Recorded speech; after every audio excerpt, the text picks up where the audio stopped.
segunda parte deste 30 e quase 5, Bolero de Ravel. Portanto, pedimos aos professores todos e aos alunos, a partir do grau 3, que explorassem este tema, e o que vão ver é o produto desse, com contribuição do hip-hop contemporâneo, do clássico e da música também. Temos o percussionista convidado, temos o João Rocha também, portanto, foi uma criação nossa a partir de um tema muito conhecido.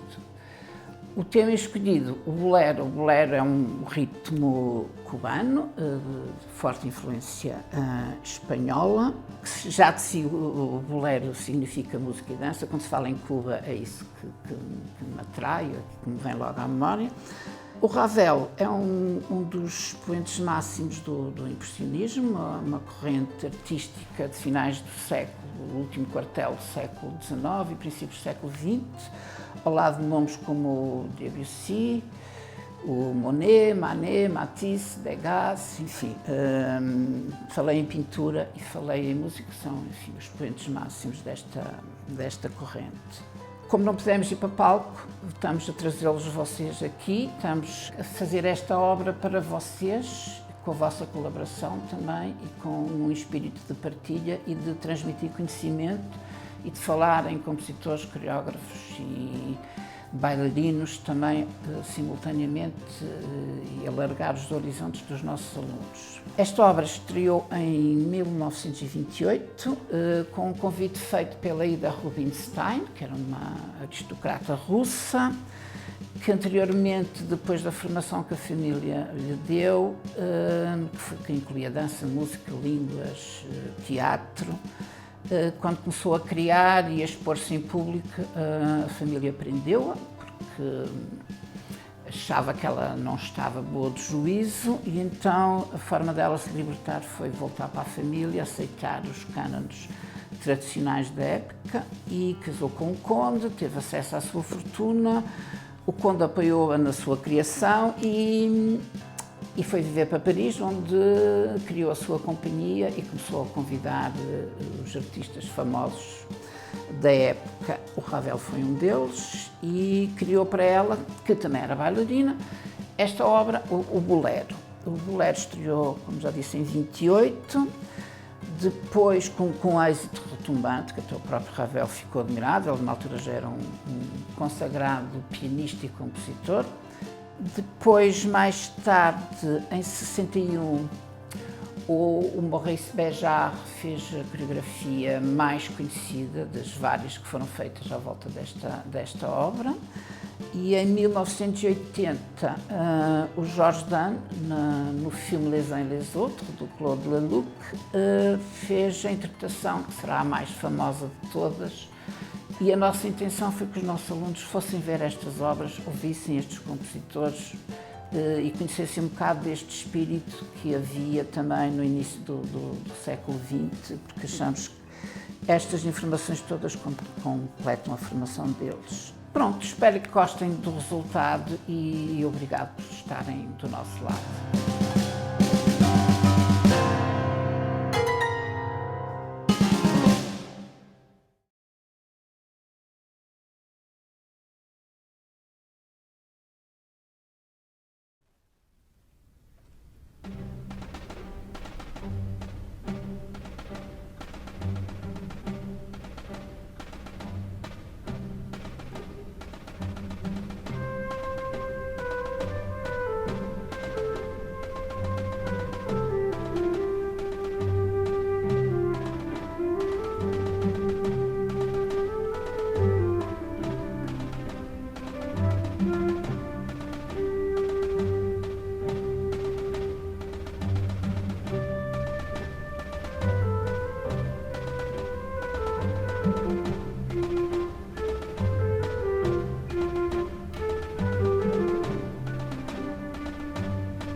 Obrigada.